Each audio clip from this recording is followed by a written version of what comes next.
welcome everybody, like I said, to this very special October themed event for ISA, the making of a horror film with the filmmakers behind Glorious, which I cannot wait to dive into this. Before we get started, I'm just going to thank our sponsors, who are the Capital Fund Screenplay Competition, CineQuest, and the Nickelodeon Writing Program.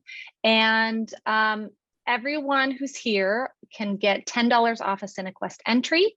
And one person is going to get a free script entry to CineQuest, and another person will get a free entry to the Capital Fund Screenplay Competition if you go on Twitter and you tweet your favorite bit about tonight's event, something that you learned, something that you thought was interesting, and tag at Network ISA. First thing I want to do is go around to all of you and just have you tell us who you are and what part you played in the making of this film. We're going to start with Rebekah. I'm Rebekah McKendry, and I was the director. Excellent. And then we'll go to Chris. Hi, my name is Christian Armagida. I was one of the producers on the project. Excellent. And Jay? I'm Jason Goldberg. Jay, also a producer and Christian's buddy. Amazing. And Joshua? Joshua Hall, co-writer on the screenplay. Excellent. Okay, so we're going to dive into some fun questions. We're going to start from the very beginning with the script. So Joshua, since you're our co-screenwriter, can you tell me a little bit about this idea for this film and where this weird, crazy idea came from? Came from the madman Todd Rigney. Todd Rigney, he's a screenwriter, a novelist, an author.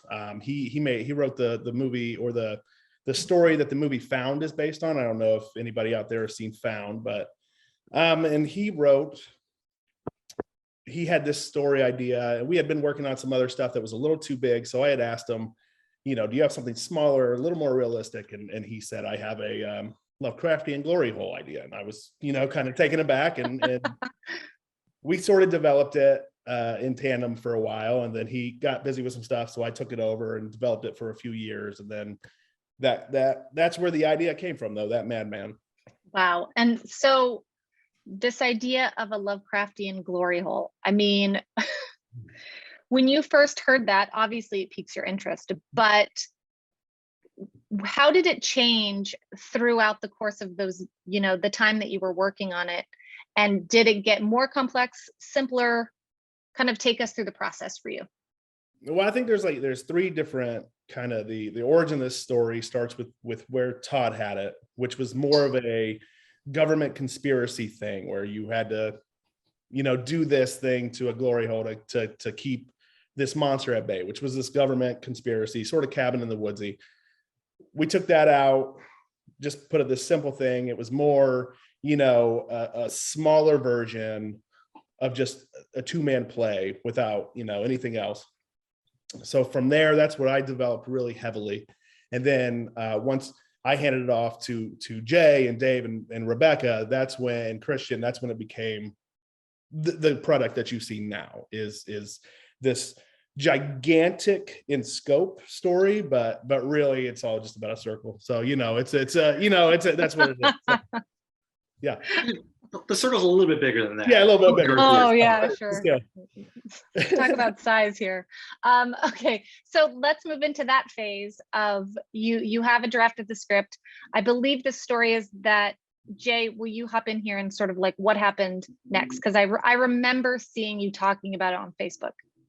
It was a weird time because like the pandemic happened. I was working on a show and it fell apart because of you can't have an audience and people are getting sick and it's like Walking Dead. And so my daughter's school shut down. And at that point, State of the Attic just came out on Shudder. And I was like, I want to make another movie because otherwise I'm just babysitting my kid all day. And babysitting my kid all day is exhausting. So I was making movies. And so I literally went on Facebook. I said, hey, I'm looking to make a small project, something that we could do safely. Anybody, if you're unrepped, I want to hear your voice. Send me your projects. And I got literally 75 and I read them all. I read everything, or at least 10 pages of the ones that I could get through. And the last one I got was literally from Josh. And it wasn't even the script. It was literally like this incredible like making of the Evil Dead. I'm like, I can't get the rights to this. What else you got? And he goes, I got a haunted Gloryhole movie. I go, I got my start at the Howard Stern show. I still listen to Bloodhound Gang, and I like poopy and farts and stuff like that. Jackass is my favorite thing. I go, you should have started with that. And so I read it and I go, there's something really charming about this idea. It's something that we could do safe. It's something that we could do, you know, it just, as a horror lover and genre lover, it just became something where it's like, if anything I could champion, it needs to be this. And I knew Rebekah for years. Like whenever I'd have a reality show, I'd be like, we need a horror pundit. And I'm like, Rebekah McKendry, Yeah. if I need an awesome female, or Uncle Creepy if I need a dude who's animated. And so it always was to me, it's like, I love Rebekah. I've always wanted to work with her on something. And so I literally just sent her an email. I said, hey, this is what we got. You want to read it? And within 24 hours, I think we were on a Zoom like 2 days. Yeah, it was quick because I had nothing going on. So my husband and I, like, we'd been making movies, but during the pandemic, all we were doing was script rewriting jobs. And I mean, it's a great living and we love doing it, but we do a lot of script doctoring. And so where people will send us scripts that, you know, they've optioned for Universal, or we do a lot of Lifetime and Hallmark. And you don't get credit for it. So it's like a thankless job. You're just fixing someone else's, you know, oversights. And I think we had done 6 already for Lifetime during that point of the pandemic. And we were just like, what are we even doing? And we had been working on these films that felt just impossible at that point. Like anything that we were writing, we were like, it's 5 million and it's got like 12 cast members in it. Half of them are making out, and it's nothing that could even be remotely feasible during the pandemic. And we were at the same place where like our kids were home and I was teaching because I teach at USC. So I was like teaching from home, and it was just this real dark time. And then I got that script. And even in the form that it was previously in, where it's a little bit more kind of conspiracy theory, serial killery, I could see this incredible potential in just the nugget of dude trapped in bathroom with someone he believes in that is a god, and they're communicating through a glory hole. And Dave and I, we had just watched Repo Man like the night before for like, we'd seen it it's one of our favorite films. We have a poster of it in our living room, but we'd rewatched it like a couple nights before. And we had been having this great discussion about giant philosophical movies set in like unlikely places. And so we were talking about street trash and a whole bunch of stuff like that. And so just, you know, how you can take something so heady and philosophical and just pack it into the weirdest environment. And then I read this script, and I remember Jay sent it to me, and he had me at Lovecraft. Gloryhole was just like icing. And I was like, okay, we're going to read this. And nobody got canceled yet. I know. And it was fun. And immediately I was like, there's really something here. So Dave and I immediately emailed Jay back, and we were like, we want to talk about like what we can do to like option this and kind of start shopping it around, and, you know, kind of start what we do most of the time, which is like polishing up just a little bit. And because it was so like neck deep into the pandemic, we immediately were like, we need to make this about isolation. We need to make it about catharsis and all of the kind of existentialism that we were all going through. And the biggest thing that we wanted to do was make it a conversation with God. Like if you were trapped in there having this existential crisis with somebody who you were beginning to believe might be God, like what type of questions would you ask them? What type of things would come up? And so we really got heady into the philosophy. There's a lot of religion in the script, even though it's kind of buried, like we pulled from all different sources of religion. And then just kind of went with it, and then started chopping it out. Nice. Joshua, I'm going to go to you just really quick about this process working with Jay and Rebekah and Christian. And Christian, when did you come on board? Just so we get that part clear before I go back. Pretty early. Jay sent the script to Becca, and Becca then sent the script to me. And it's funny because like she and I, this was March 2020. So the pandemic, the lockdown, we were like 2 weeks into it. And all of us, you know, we have kids. So we're all just like, we're all going nuts. Are you going nuts? I'm going nuts. So, you know, Becca and I had kind of a philosophical conversation about how do we make production this safely in this Mhm. world against the backdrop of like a global pandemic. And, you know, we really kind of like in the conversation, we kind of hit upon, you know, the 5 key points we need to hit are it needs to have as few locations as possible, as Mhm. few characters as possible, preferably 2, 1 would be great. It has to have as small a production footprint as possible to make sure that everybody in the crew and the cast is safe and protected from COVID. It needs to have a relatively low budget for all the above reasons, and it has to be good. And that's a really hard list of boxes to check. And then when Jay sent the script to her, she sent it to me saying like, you need to read this because there's something really interesting here. I read it that night. I called her up immediately and said, do you really want to be the director who directed the Gloryhole movie? Horror? She's like, yes, I do. She was, yes, I do. Great. Well, you know, I mean, I kind of thought that independent producers were going to be the kinds of people that would roll up their sleeves and try to figure out a way to fill the production pipeline back up. You have people like Jed Shepard who did Host, which is a great, like, you know, film that came out during the pandemic.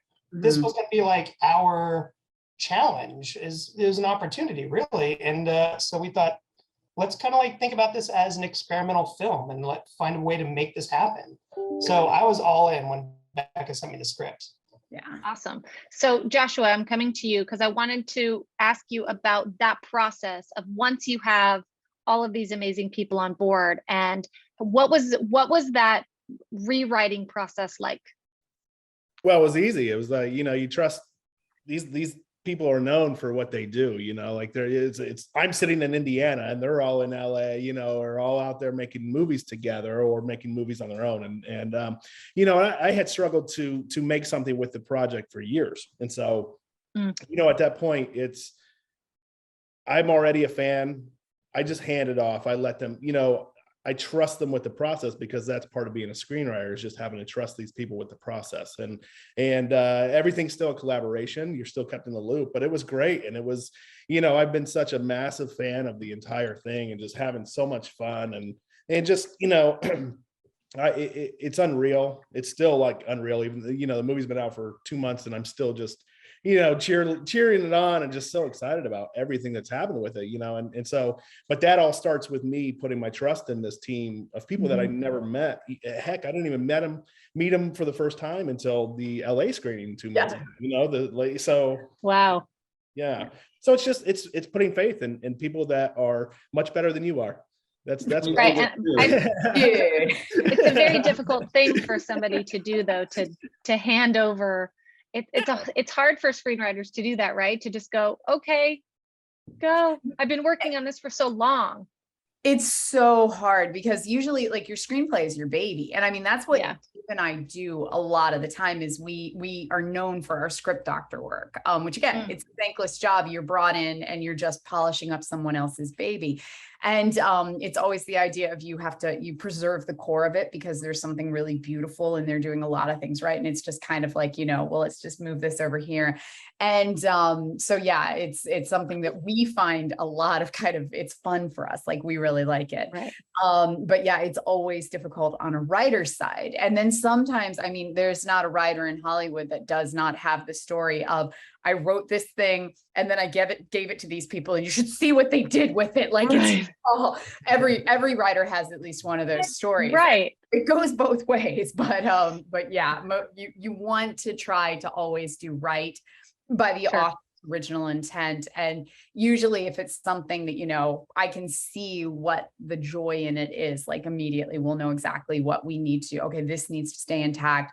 For us, it was Wes's voice, like the voice of the character was so snarky, yet loving, yet this everyman schlubby guy who you love to look down upon, but at the same time, he was us. And so it was the whole idea of like, we knew that was like, no matter where we took the God element, that the biggest thing that we had to preserve was Wes's voice, because that is what we have on screen when you have basically a one-man show. And that was what made that original script such a damn good read. Yeah, excellent. I want to say this too real quick, and I know I just texted Josh about this. So, but this wasn't your first script you've written, and you've directed things too, and so you're not like this is the first time I wrote a screenplay and I'm hoping someone freaking makes it. You put your time in. No, I'm trying to make more of his right now. So no, he's good. It did sound like that, Joshua. It did sound like you were implying that they're very flattering. So humble. Yeah. For some guy who wrote a Gloryhole movie. Yeah. Okay, so how long did you all take in the rewrite phase before you started in casting, or was it all simultaneous? Like 3 weeks. Okay. Dave, who I wish could come back, but if one of us is here, the other one has to be watching the kids, or all. I hear you. And we realized that we both agreed to this. And then I was like, we can't be in the same place at the same time, Dave, like the universe breaks. But because we've been doing this for so long, he's pretty quick with his turnaround. And I think it was maybe from when we optioned it, maybe 2 to 3 weeks to when we had taken it through probably 2 drafts by that point. Plus we had nothing else going on. And so we started shopping it out really quickly. And actually before we even started taking it out, before we started sending it out to people, there was still this concept of, well, nobody really knows how to make films right now. We're probably going to have to make this ourselves. And so one of the very first people that I sent it to is my normal DP here in Los Angeles, Pietro Villani. And immediately, and I was like, hey, Pete, I know we're not supposed to like hang out or anything, and we're all still like sanitizing our mail, but hey, do you think maybe if we like quarantine for 2 weeks, we could shoot this in my garage? And just to make something. And Pete responded back almost immediately and was like, we're not shooting this in your damn garage, Becca. And specifically said, like, this is much better than you think it is. And I'm going to send it to JK Simmons. And I knew that Pete had worked with JK a lot before. They're really good friends. And he told me that JK was really into weird content. He really liked Lovecraft and he really liked philosophy. And he was like, he's not doing anything right now either. Let's see what he says. And so long before we ever started shopping it out, not long, like weeks before we ever started shopping it out, JK Simmons people responded and said, he really likes this script. What can we do to make this happen? And so within a week, we had paperwork from JK Simmons. And then when we started shopping it around, we were shopping it around as this movie with JK Simmons attached. So it was definitely not going to be shot in my garage. Right. That is absolutely amazing. I mean, everything I've heard about him is glorious. No, he was, if I use that word. And but he's wonderful, right? Yeah. And by the time we got to the point where we were doing his voice recording, the world had opened up and we were able to be in person. And so we got to spend a couple of days with him in a sound studio, which was absolutely lovely. And I had tons of rehearsal time with him and Ryan beforehand, so we could really figure out how it would work, since they are not exactly in the same room at any point. Right. So let's continue from that point of shopping the script.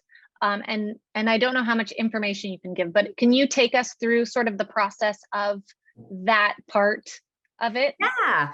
So this is where I always tell my USC students that this is what you get really good at as a filmmaker. Like, you should be skilled at making movies, but you will spend 99% of your time pitching to maybe spend 1% of it actually making something. So if you're going to get good at any element of this job, pitching is the biggest thing to get really good at. So you create what is known as a deck, or there's a couple of different names for it, but I usually call it a deck. And then from there, it's basically like a big fancy PowerPoint presentation that goes through every aspect of it, gives casting options, gives budgetary options sometimes. And then from there, you start sending it out to companies, and you usually do it in tiers. Like, you'll send it to like 3 companies at a time, and there'll usually be like a 2-week turnaround between each one of those tiers. Each one of those kind of sending spells, when you're waiting to hear back from people, you're waiting to, find out that so-and-so's in the Bahamas and this person can't read it till Christmas, and we're not looking for more horror this year. And so it's a lot of, okay, well, what about, no, okay, well, what if we send it over here? And so I'd met with Christian and Jay beforehand, and we kind of came up with this is the people that we're going to send it to first, and then these people, and then these people. And I think we started with like probably 5 people, which is pretty standard, 5 different companies. And what was crazy is we heard back from all of them. There's usually this amazing thing called the Hollywood no, which is like, if you haven't heard back after 3 weeks, it's no. They're just no. But for even if they were like, this isn't for us, they still responded with a, this isn't for us, but holy shit. And it was such an amazing response to get, because we did get this, no matter what the response was, it was powerful. And then we had this amazing position that we will probably never be in our careers again, where we had multiple companies interested in the film. Like, we were taking meetings with multiple, probably 3 or 4 different companies that were interested in buying the film. And then we're like, you know, it's always about like, okay, well, you want to take us where to film it? Wait, how much budget are you offering? How much are we getting paid? Wait, you want to cast who is Wes? And so it's always like then like discussing all of the different variables within the film to figure out which company is going to work best for what we are looking for. Well, lucky that you had, you know, options at that point to sort of like go back and forth. Can you tell us what the budget was for the film? I don't even or know around the final budget. I can say below $1 million, above 500,000, I would say. That sounds pretty good. Yeah. So somewhere between like 500 and $1 million. But yeah, I don't know where the final one finally fell. So yeah. Okay. And then let's move into, okay, so how long between when you started sending out, did you guys actually start filming? When did you guys film this and where? Well, that kept getting pushed because of COVID. So that was the big thing. Like, we had signed all the paperwork for AMP and Shudder and everybody, and oh gosh, the company out of Mississippi that came in. iBox. Yeah, we had signed paperwork with everyone by September 2019. Am I getting my years right on that, guys? 2020. 2020. Thank you. So by September, and the original intent was, okay, we're going to shoot this in November, and everybody started getting ready, and then COVID got worse. And then they were like, okay, guys, we're going to bump to January. And then it was like literally 4 weeks from what was supposed to be our start date. And then COVID got worse, even worse.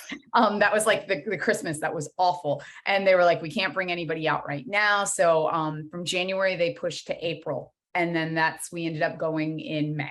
So which was pretty dang close. But by April, we knew, okay, we're getting close. Let's go ahead and pull the trigger. So yeah, it kept getting pushed, not because of financial reasons, which is always the thing that falls apart. It's always like you know, oh, well, this investor isn't sure type thing. But yeah, this was purely COVID. This was one of the reasons why the initial production model was going to be shoot it in Los Angeles and try to keep it as safe and as small a crew as possible. Becca had a really great working relationship with AMP Pictures. And so she kicked it to them, they got on board, and they had just done a movie in Mississippi and had a really great experience with that. So this was an easy way to kind of plug into that exact same model, which is how Mississippi kind of became the destination for it, was based on their previous experience. Great incentive, great rebate. Once it became a movie with an Oscar-winning actor on it, it kind of changed everything for us. Yeah. The budget got a little bit higher than we were initially looking to spend. So that's why we then took it to an incentive state. And AMP they were really great partners for it, and their experience was great. Excellent. And then how did Ryan Kwanten get cast? So after we ended at AMP and we had kind of proceeded with knowing that it was going to be made by AMP and go to Shudder, at that point, okay, we've now got a package, the film is funded, we started casting out. So we started making lists of people that we really thought were right for Wes. And one of our executive producers is Barbara Crampton, very famous actress.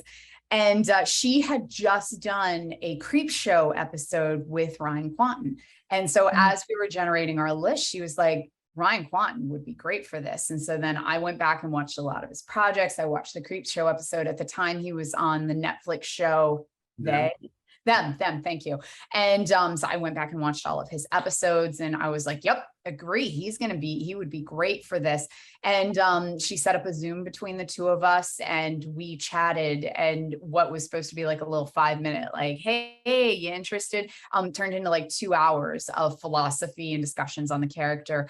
And out of all of the different people that I set up Zooms with, it was clear that he was the one who most got the humor, that really understood, you know, Wes's kind of the charisma behind Wes, that he is right. a pathetic, you know, like just not a great person, but that at the same time, his charm was this charisma, this humor. And so immediately I was like, Ryan Kwanten got this above everybody else. He hands down knew exactly what I was going for with it. And he was just an absolute joy to work with on set. Like I had to fight to keep up with him some days.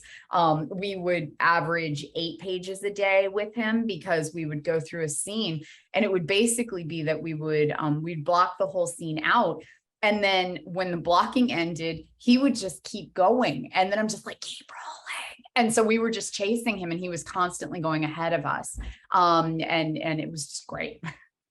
Wow. I mean, yeah, that's a lot for you. It's basically just one actor in a room. Yep. And so it was really important for you guys to find the perfect right actor for that. And, you know, it's an easy movie if you had the wrong actor to sort of like, you know, go off into the kitchen, get a snack.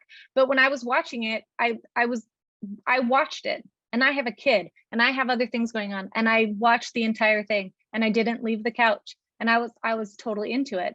So I think that says a lot, one, both for the pacing of it and the direction and the production value that you have, but also Ryan. I mean, he did such a great job. Yeah, he was just an absolute wonderful person to work with. And I'll say this, I know Rebekah, she put so much work in just the staging of all this. And just while we were even building the set, she and Ryan and Morgan, who was voicing JK, they would actually, we filmed this all at a university. They would go to the theater and they would block it out and they would rehearse. And it was just nonstop. It was so good to see, because it's so easy for sometimes like an actor just to dial it in and say, okay, whatever. Ryan was so invested. He's even said it, which is a beautiful thing. With these small movies, everybody's got to be wearing 100 hats. Yeah. Everyone's working at 120%. And I think him seeing all that too, he brought it. And it was just lovely. Like, I remember sitting with him at Fantasia and just watching. I didn't even watch the movie at that point. I was just watching him. It was like a kid as a Jewish guy, it was like a kid on Christmas. Opening up his presents. Like, yeah, it was just a very pleasing thing to see an actor who gave all of himself to this project. Yeah. No, I come from a very theatrical background. And so for me, everything is done in rehearsal. Like there are definitely film directors that don't like rehearsal. And I get that. They want it to be more spontaneous and more kind of, you know, organic with, you know, limit the rehearsal so that whatever happens in front of the camera is organic. I get that. I'm not that type of director. I am very much into my rehearsal. I will take as much as I can get. To the point where I want, by the time I get to stage, as Jay knows, I run it like football plays, where like we have rehearsed, we know exactly what we need to be scene 2, second moment, everybody knows where they need to be standing. And so I like that, because I find that then, you know, it gives us room to be more improvisational, because we have a grounding of what we're going to do with it. And Ryan was the same, where Ryan really loved the rehearsal process as well. So it was literally like we had to get to Mississippi, I think it was probably a week beforehand, because we technically had to like quarantine, like we had to bubble up. So we were there for a good like 10 days before we ever even started shooting. And so we just had this time. So it was just rehearsal over and over. And I rehearsed all of my shot list with the DP and the AD, where that I ran like football plays of, okay, now the camera's going to swing over to here. I literally had like a dry erase board with like X's on it and arrows. And so yeah, it was a very well-oiled machine by the time we actually got to set. That's awesome. Oh, there's a question. DP is your director of photography. AD is your assistant director. Right. She's read in the chat, people. Yeah. Okay. So how did, I was wondering this when I was watching it, and I feel like you did, but did you guys film the exterior and the interior at one like rest stop, or was it a set and then? That was entirely a set. So Okay. our I exterior, was worried it was a real bathroom, and I was like, ooh. oh God, no. And we ran that scenario, like we ran all these different scenarios of, okay, because it was the pandemic and no one was traveling. So we found all of these rest stops that were like, yeah, we can close down for a couple weeks, you guys. No one's coming by anyway. And so we found all these, but immediately we ran into two giant hurdles, one that's gross as shit. And no matter how much you bleach, I do not want an actor crawling around on that floor. I don't want, 3 weeks inside there. And two, the bathroom itself has to be a character. Like the bathroom had to perform just as much as Wes did. And so I had to have it be functional. I had to have one faucet not work. I had to have broken mirrors. I had to have a grate that he could crawl into, a urinal he could stand on top of, bathroom walls that I could take out, because if you're shooting inside a bathroom stall, right, giant red camera, you'll get like two angles, you'll get like two shots. And so in order to get weird with it and get really innovative, we had to be able to take the walls of the stalls down. And so with that, we did 2 days on an actual rest stop, which was in rural Jackson, Mississippi. And then after we did those exteriors, then the rest of it was on a soundstage with a fictionalized bathroom but I loved it because it let me literally make the bathroom a character. Like I was making it from the ground up. Like I got to pick what the floor looked like, what the walls looked like, what posters were hanging up, the graffiti I literally gave the crew Sharpies. I passed out Sharpies one day on set and I was like, everybody go write some shit on the walls. So everything that you see on the walls is all messages from the crew, most of the family. Right. I think I spotted Ellie's name. Oh yeah. Jay, did you write? Yes. I want to do that for my daughter. One of my friends got married, so I put the initials of them, him and his fiance, now wife, on there. It brings a crew together. I think brings a crew together, like graffitifying a wall, I guess. Yeah, and so each of us left little messages. Like one of my first ever producing jobs was a Guar video. So I wrote like "Scum Dogs." Oh, wow. It's right next to the door. It's real prominent. It says "Scum Dogs Forever." And so yeah, it was nice to let us all bring something personal to the set. The decision to make it a build for the set was early on. Like even at development, we were talking about. What Wes does in the space is pretty abusive. So we're like, okay, we need to control the space for everything Becca just said. We always knew we're gonna have to build the space because otherwise you just have two setups and you cannot sustain a movie with only two angles. No. So also he flings himself bodily into the walls. So he couldn't just have like flats because then they start wobbling and it just breaks the illusion. So it was basically the production designer built a one-bedroom house. It was those walls were heavy. Yeah, it was heavy duty. And we even had to reinforce it because the very first day we were on the set was the day that he takes off running and like slams himself into the door, and the entire wall started to shake. And we were like, okay, gonna have to reinforce that and try that again tomorrow. And we did. That night they completely reinforced the wall so that tomorrow he could do it and it wouldn't move. We actually ripped the urinal out of the wall. That was not a gag. I mean, obviously we VFX'd the cosmos on the other side of it, but like pulling the urinal out, that was literally two of our fantastic set deck people. So yeah, that was all actually happening. So do you guys have any fun stories or things that happened on set that are super memorable?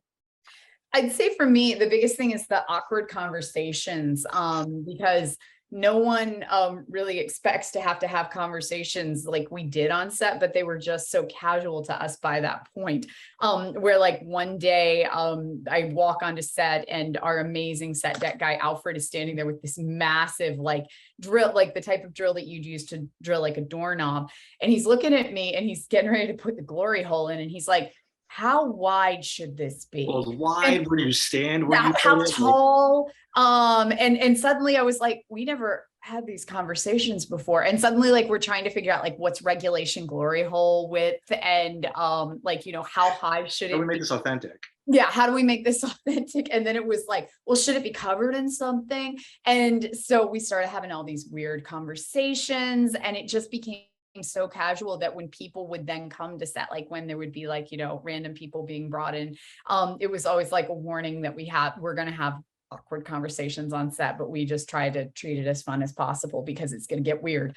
And then I'd say that for me, it was just getting to try a lot of weird things. Like that's the reason that I ended up wanting to go with AMP with this film out of all the other film companies that we were looking at, was I knew that AMP would kind of let me execute my weird vision for this movie, even when, you know, other people might have been like, oh, well, I see it looking like this. That AMP was very much, you clearly have a thing going on here, Becca, and we're just going to let you do it.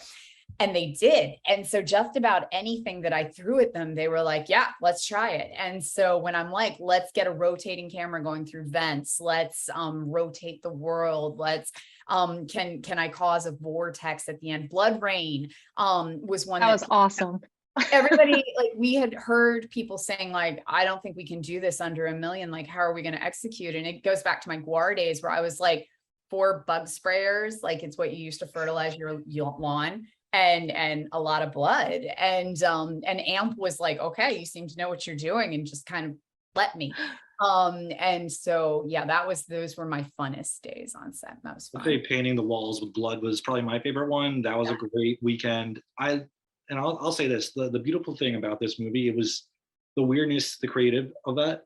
There were 2 ways this movie could have gone. It could have either been like a gross trauma type of movie in a bathroom, or you're going to do a cinematic, pretty existential movie just set in a bathroom. That was always the reason why we'd go to Rebekah. She's brilliant.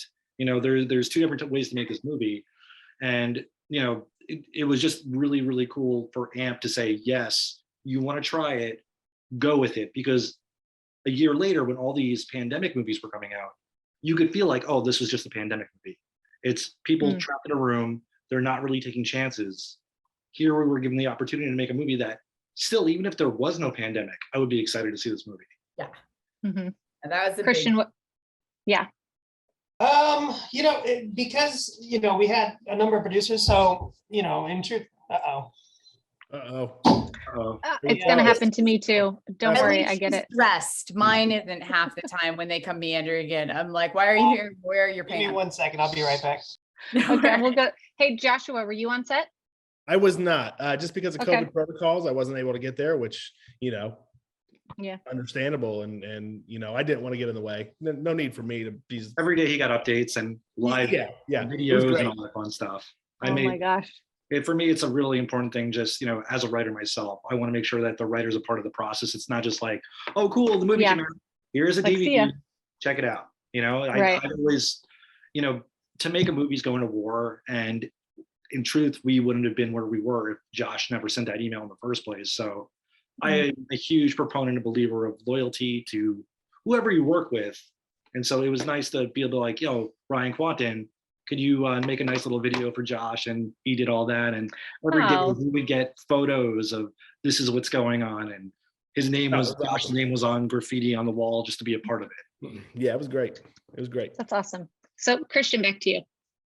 So because we had Morgan, who was a on the ground producer, Jay was a producer on the ground, Joe Wicker was the line producer, Bob was on the ground. So I was like, look, we want to try to keep the production footprint as small as possible for safety reasons. So I opted to stay in Los Angeles. You know, my biggest like contribution, if anything, was the set was built in LA and we had to ship it via truck to Mississippi. And, you know, I was just gonna pop by and see the production designer and like just kind of like oversee the load in. So I got there like 6 a.m. at his shop, and you know, it's like it's just him and the truck and nobody else is there. And I'm like, do we have anybody? Do we have any hands to help load this thing? It's like, no. What are we gonna do? It's like, well, I brought my work gloves, so I guess we're loading the truck. So it's just he and I, and we loaded that entire truck in like 4 hours. And I mean, I come from the world of theater too, and that's just what you do. You just roll up your sleeves, like somebody's got to do it. It's, you know, I drew the card, and we loaded that truck in 4 hours, and I still can't believe, because that was one heavy set. And, you know, the only thing the line producer told me is like, that truck has to be tail lights by 11 a.m. It's like, okay, great. Yeah. So at 11, door shut, and I was like, I'm going to go home and cry. You cried when everything came in. We had to lift it out. That was that was fun. That was bringing everything in. Because then it was like just kind of like being a point person back in LA to try to help produce from afar. Like I kind of Jay had to do a lot of stuff. And so I was kind of always like on the phone with him being like, okay, how can I help facilitate this? That's the thing. When you're shooting out of state and during a pandemic, it's even harder. If you need to get stuff from Amazon, it's going to take even longer. So like if we're looking for things and I'm going to New Orleans to do a pickup or something, it never hurts to have Christian saying, oh, cool. If DHL will ship it from LA, what's that going to cost them? How quick it's going to be? So to have someone who's, boots in the ground, major metropolitan city, it was very important. And that came for everything. When we're looking at the giant teddy bear, monster, like everything is just like, if I'm running around like a moron, I'm going to have Christian on the phone to help me run around like a moron locally too. Like I'm calling up like New Orleans stores, find out who's got rubber snakes. I need rubber snakes. Yeah. So, and I see a question in the chat about why we shot in Mississippi. And the biggest reason is it saves a lot of money. There's tax incentives is the biggest thing. So like the two major places to shoot here in the US would be Mississippi or Atlanta, because both of those locations offer huge tax incentives for productions to come there. Meaning a lot of times you don't pay tax, or if you do, they will literally hand you a check back, like they'll reimburse you for all of it. And then usually they'll also reimburse a little extra if you are hiring entirely locally. So we used entire 90% of our crew was local, and to Jackson, Mississippi, a couple of them from New Orleans. And so it brings money back to the film. So it really helps save. Additionally, when we're looking at something like this shoot was 15 days on a soundstage. A soundstage here in Los Angeles will easily run you $2,000 to $3,000 a day. Sometimes more, depending on how great it is. A soundstage in Mississippi might run you a couple hundred a day. And so just that is a massive, massive saving. So, and it adds up continuously from there, like what you were able, like just locations are cheaper here in LA. Everybody knows, this town is made for filming and everyone charges that. And so being able to film out of state, a lot of times you'll find lower rates for your locations. But it also helped us because we were shooting at a university. There was a pandemic. There were no students. They wanted the money. So, it helped us a lot. So let's fast forward, because I know, Rebekah, you need to go. I wanted to tell me your first reactions and when each of you guys saw that first cut in whatever stage it was. So Joshua, I'm going to go to you since, you didn't get to be there, but what was that like when what cut did you see? And then what were you feeling? I saw a few cuts throughout the process. I think it was the first rough cut, or maybe it was. I think we sent you. I would never send anybody my assembly cut. I always cry. And so I think we sent you like my first kind of pass at it. Yeah. And so that was pretty early on, and I think. My reaction was the same then as it was now, where I was just blown away and just so ecstatic by it, and just so overjoyed with like everything that they accomplished in such a, trying environment, and with all the restrictions on filmmaking and just everything like that, all the challenges, and just how, so I was ecstatic, really, truly. Awesome. And then how did you guys all feel when you first started hearing back reactions from the public and fans and people that, you were getting just amazing reviews? That was the wildest thing, because we had made this and we had no idea what the reception was going to be. It was one of these things where I could be like, well, I think it's funny. And my husband and I, we kept saying internally, we're making this for people that we wish we were friends with, was what our motto as we were kind of looking at everything. The person who gets this, we want to hang out with that person. We would probably like them.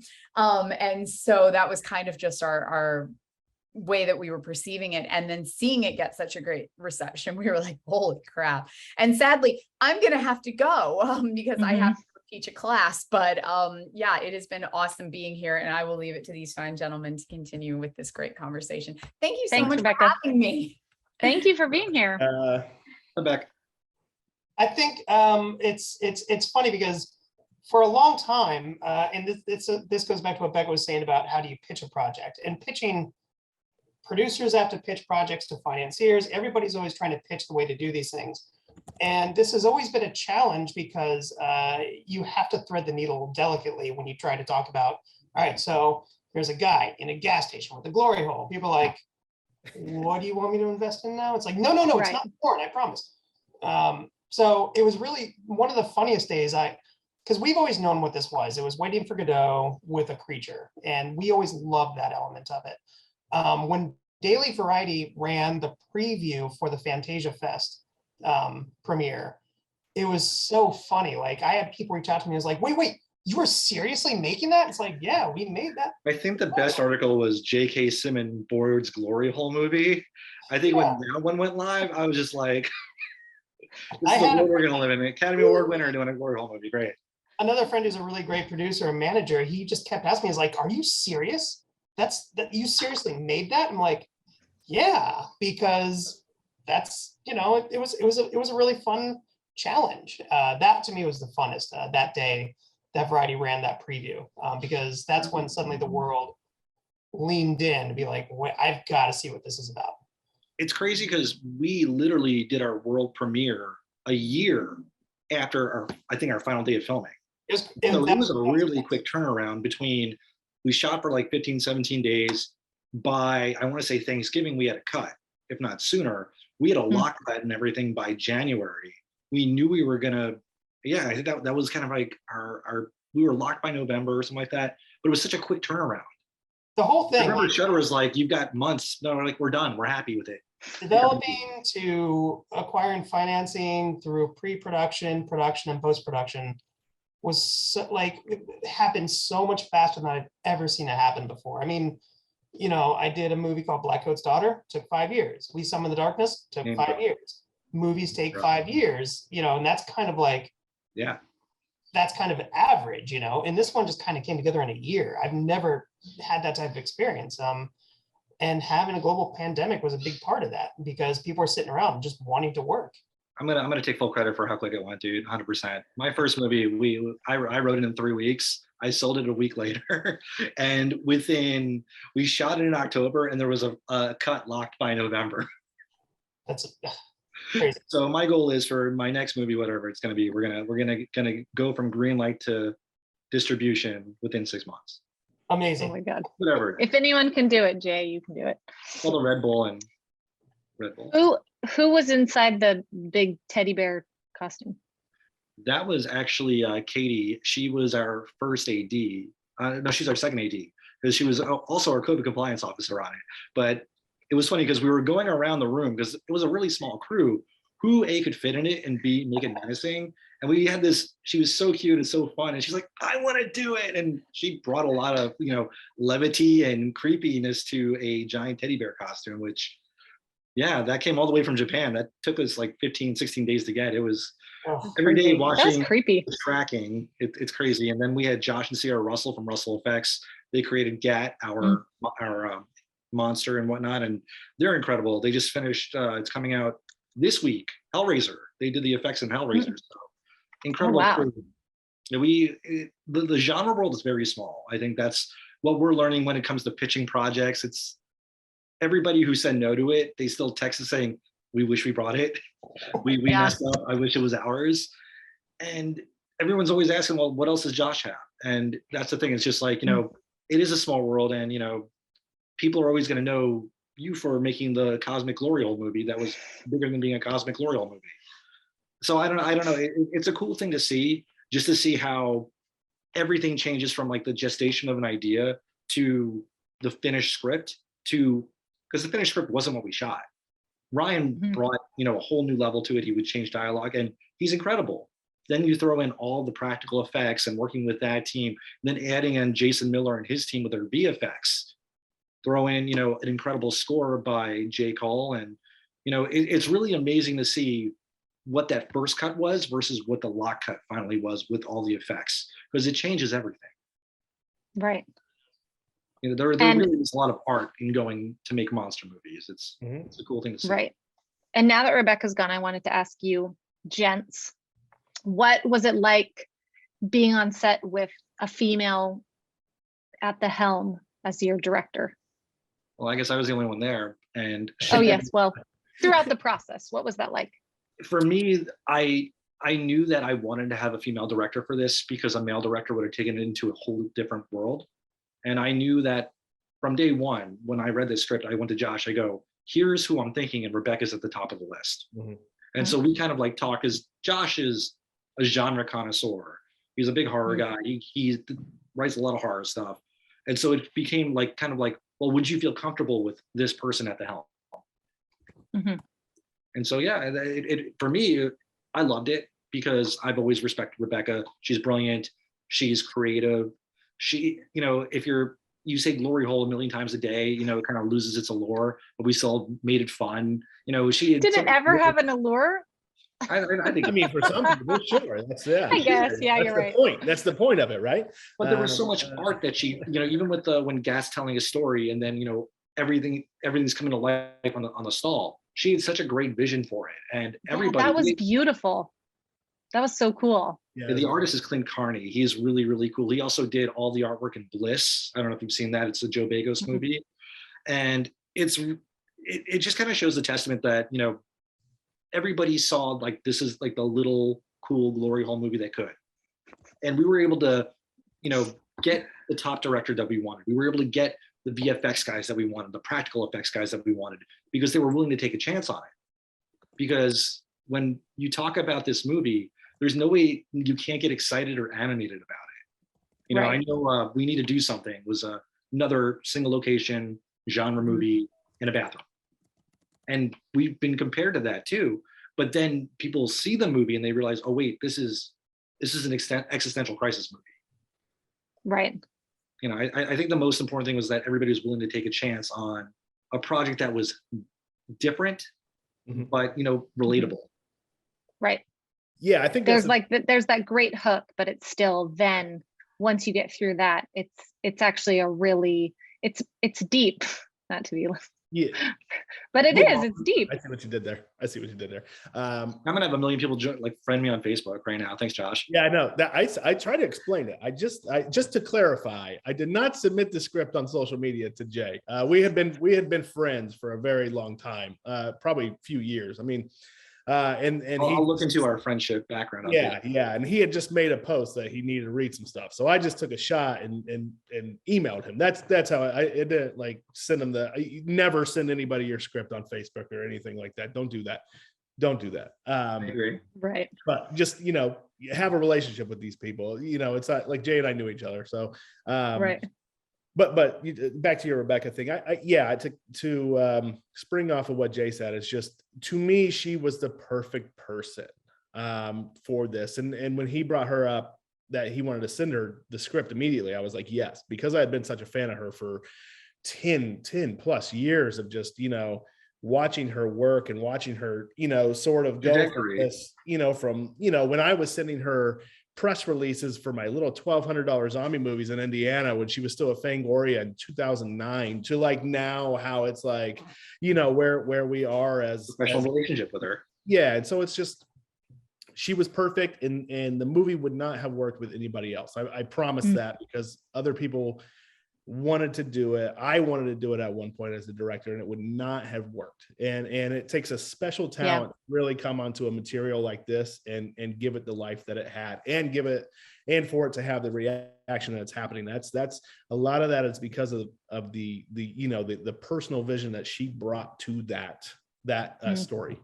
And I'll say on another note, it's just I've known Christian for years. I've been dying to work with Christian, and then he came into the fold. I'm like, Blackcoat's Daughter, Mockingbird, We Summon the Darkness. I'm like, this guy's got the hit after hit. Of course I want to work with him. And he's a really sweet, nice guy. I'm like, a sweet, nice dude in Hollywood, another great guy in Indiana, Rebekah and her husband, David. I'm like, these are people I want to make movies with. Because making a movie is going to war, and, we all have to have level heads and respect each other. And, for me, I'm still waiting for my headshot from Christian because I'm such a big fan. Get that in the mail, buddy. So what, two last questions, and then we're going to wrap it up. What is your advice to screenwriters, maybe not only in the horror genre, but what's your best advice for, anyone else out there? It is our community of screenwriters, but also filmmakers who are trying to, make their glorious, or write their script that's going to stand out and get attention like you guys have successfully done. Voice. have a voice, have something, have material. You know, it's I just mentioned it in the comments, but every story has been told, you know, like, but it's about putting your spin on that story, or putting a unique spin. I mean, let's look at the Santa Claus trailer that just came out, you know, today. Was it today? You know, about, you know, Die Hard with Santa Claus. It's like, come on, like, that's brilliant. Yes, those are working screenwriters. So, you know, it's like, yeah, those are the guys that wrote Sonic and everything. But, you know, it's like, put yourself into your stories as best as you can, you know, and high concept does not mean it has to be the Matrix or anything. This is a high concept movie. This is a Lovecraftian monster movie set in a rest stop. You know, it's you where we are now is you have to think about realistically getting your movie made, you know, as a new and aspiring screenwriter. And I think that's what it's one hand, it's original voice, it's original, you know, material. And on the other hand, it's being plausible. And actually, you know, if you want these producers if you want Christian and Jay to read your script and make it, then it has to be something they can realistically make, you know, and that's a thing that I think a lot of screenwriters don't realize is the amount of people you're putting, the amount of extras, the amount of all, especially with the way that filmmaking changed in general. You have to take all these things into consideration when you're starting a new project these days. And I'm going to jump on that and say, what's really important is being championed by someone. And you could be championed by a producer, you could be championed by an executive, you could be championed by ISA. Other companies can do that. But also, this is my analogy for everybody, and I say this all the freaking time. If you want to be taken seriously, make sure you've got the right tools. Use Final Draft. Don't write your script in Word. You know, do that. If you don't have the opportunity to have someone champion you, then spend a little bit of money, do the contest. Because I can tell you this: if you make big break, top 3, I did this year, people call. And so you need to actively be writing nonstop. Don't just be like, I got this one idea. Keep writing, be active in writing. If you can, here's something that you can learn to do, create a pitch deck too. Make sure you've got marketing material. Because if you say, I know my brand and what I'm about, and here it is to you, it's easier than saying, oh, cool, here's my 90-page script. And so if I've got a pitch deck, a treatment, you know, a one-pager in general, whatever could take my time, and I can say, wow, this person, A, put in the time. B, it's written really well. C, they seem like a good person. I will jump on the call. But if it becomes like, I get these every day, an email with like, hey, Mr. Goldberg, here's my script. I don't know the person at all. I don't know if the script was placed in any competitions. If it's in a Word doc, I'm probably not going to read it, because if it's a treatment, fine, but I've gotten scripts in Word. It's not. I actually give you more credit for programming your computer to do that. But it's, you know, if you want to do this and you want to be taken seriously in Hollywood, you need to really work as your own biggest advocate. You've got to have, you know, everything, because someone might email you and say, oh, this is a cool concept, but do you have a treatment? Do you have a one page? What's your synopsis? And if you have all that stuff ready, it makes you seem professional. If you're not in LA, great things could happen. It's just, you got to trust the process and you've got to be ready. Right. Yeah, I mean, there's a lot of opportunities now for writers that there weren't like 20 years ago. There's a lot of contests. Do your research, find out which are the big 5 contests and really like track them, and, you know, work your script. When you think your script is ready, give it to a friend and get ready to do a lot of rewriting. Make the script as best as you possibly can and shoot it off to the Nichols or AFF or, you know, the big like festivals. And then ISA, you've got a bunch too. ISA has like a lot of big festivals, and like make your script the best possible version it can be and submit it. And look, I'll be honest with you, like there's a lot of rejection. You have to get used to that. You might not make it in the thing. Find the scripts that did win and read them and try to find out, why is this so polished that it won, and how can I implement that in my own writing? Because, you know, it takes a long time to become a really good writer. A lot of people think it's like, I got a great idea, I can sell that. It's like, if you don't have the skills to communicate, You better own the IP if that's all you want to do. right? But this, So, I just, yeah, I mean, I just, had to answer in a private question, but yeah, I mean, to get to this point where I am now with working with these wonderful fellas and the wonderful team. I mean, it's something I always wanted to do. So I really started focusing on screenwriting in middle school. And I mean, it's taking me that, and you know, I'm a 40-year-old person right now. And so that's how long it has taken me to get a script of this level produced by a team. You know, I made some indie stuff in Indiana, but like this is, to me, feels like the door was finally opened, you know, and that's 25 plus years of just pounding it and working and getting better and learning it as much as I can, you know. And so it's not an overnight thing, but it can feel like it, and it can be great. Right. You really but you're also good at networking. I was going to say the networking aspect of it too is building that up. Yeah. Yeah. You live in Indiana. And I live in Indiana. I'm doing it out of Indiana. I'm not, you know, I'm not in LA. So, you know, I think that's crucial for, Internet has really made like, you know, that kind of possible, you know, social media has kind of made that possible. So you can be a working screenwriter somewhere else. It makes it presents a lot more challenges, of course, because, you know, if you get representatives, they want to put you in the rooms with meetings and whatnot. And it's really hard if you're living in Indiana, but it's doable. But then you throw in a pandemic. Put me on the spot. You see Christian just calling me out like that. All right. No, that's not at all what I'm saying. Gosh, you get plenty of meetings. I'm impressed that, you know, you're able to kind of like be as prolific as you are in Indiana. Not a diss in Indiana at all, but it's like, you know, you've seen the challenges and you've risen to them. Networking is absolutely critical. Go to film festivals, meet as many people as you possibly can, whether or not, don't meet people like with the intention of like, all right, this person's going to help me out.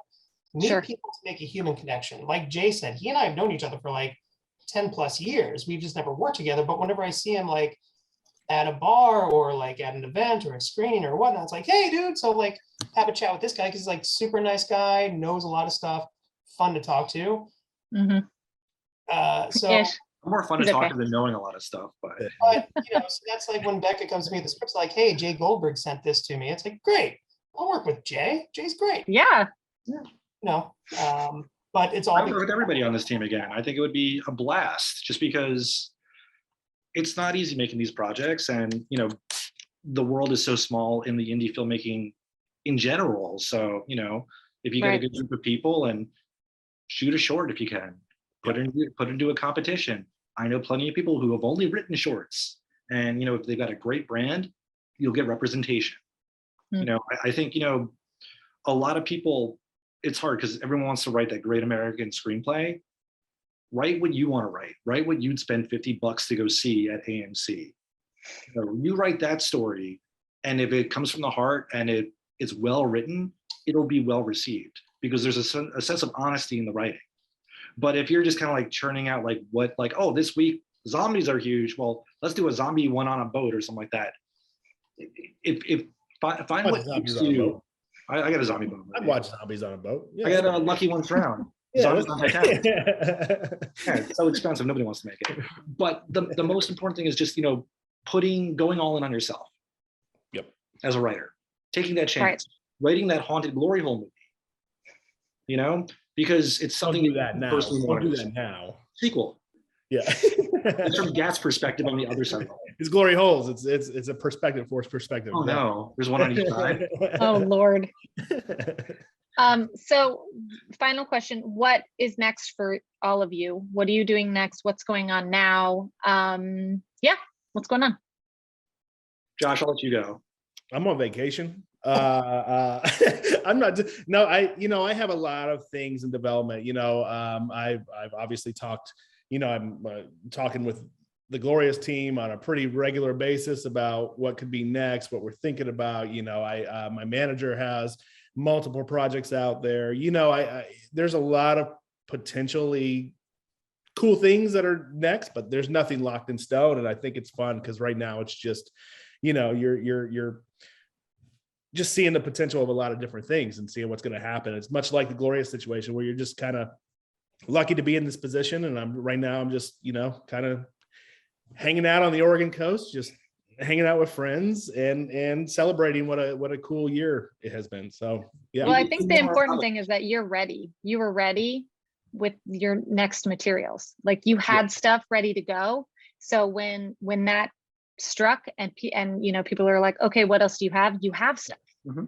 Yeah, too much. You weren't stuff, just a one. Yeah. Here it all is. Take it all. But you're also in a cool position because you get to go on the wave. You got to go on the Shutter wave. Then it's going to be the video on demand, iTunes, Amazon release wave, and then it's going to be the physical. You know, you go to Best Buy and you get to buy a copy of Glorious Wave. Yeah. So it's these projects. They live. They've got a life to them. They do. It's really cool. Yeah. Christian, what are you up to these days? I got a number of things that are, you know, in various stages. Ideally, we have one that, I mean, it's already October, so I'm getting pretty nervous, but we wanted to go, one film we're casting, we want to go in the first or second quarter of next year. So that's going to come up pretty fast. So pitching a TV show around with a team, development on a lot of projects, and just trying to, like, you know, find the next thing, really. Just hustling. I have, you know, I did the math. I think I have like 13 active projects right now, which is just frankly insane. But you kind of always have to have a lot of things in the works because you don't know when it's going to stick or when it's going to go. Right. And Jay, I know you're up to a million things. Every time I talk to you, it's like, and then this and then that. And blah, blah, blah. So what can you tell us? I'm currently working on Life Below Zero. So I'm doing that in the reality TV world. Aside from that, and being a dad and being a decent husband, I hope. Aside from all that, We have a few projects together, which I'm really excited about. Yeah, Christian and I are very excited because I was lucky enough to land on the hit list back in 2018 and to have a project that was optioned multiple times that we're hopefully going to be able to shoot next summer. We're looking at Belgium with an incredible team of folks. I can't give too much information away, but we're in the process of casting. Very lucky on that. I've got another project with the team behind Fried Berry that will hopefully be shooting in South Africa, and then another project hopefully in Australia. But we'll see. At the very least, I'm also writing a super small movie that I'm going to direct. So it'll be fun. Excellent. It's a midlife crisis movie. That's my gift to myself. Great. Perfect. All right. Well, thank you all so much for taking the time to chat with us today. If you have not seen Glorious, you can watch it on Shudder. Currently, that is where it is living, and I highly suggest you go watch it because it is a great, fun, wild ride, and it will not disappoint. So thank you all for being here, and I hope to meet all of you. Well, I've met Jay, and I'm going to see him tomorrow, but meet you, Joshua and Christian, in person. Yeah, thank you. Thank you so so much for much. having us. Happy Halloween, and everybody, you know, just write. That's the number one thing, right? And you know, if you want to make something, even if it's a short, just create. That's the most, you know, write poetry, don't write on a bathroom wall, you know, don't do that. But you know, just be creative and, you know, don't be too hard on yourself. I know a lot of people, it's easy to compare yourself to other people. Everyone's got their own little trajectory. Go at your pace, even if it's writing 1 page a day. 3 months from now, you'll have a feature. So take your time, be humble, and be kind to yourself. I think those are the best words to finish it up with. Thank you. Glory hole. Glory hole. Go find your own glory hole, everyone. And a happy Halloween. Just real quick. All right. I'll say this really quick. Before we were shooting, there was a really fun time where we would all go to really gross bathrooms and we send pictures to each other because we wanted to take elements and put it into our own movie. And if you go to Arizona, you will find one with scorpions and a padlock on the toilet paper. Very cool. Real scorpions in the bathroom and then a padlock on the toilet paper? Yeah. Ugh. It was a place like, don't make it weird. I don't recommend eating Taco Bell and driving through Arizona. No. Oh my God. Well, on that note, we're out here, people. All right. Have a great night, everybody. And we'll see you next time.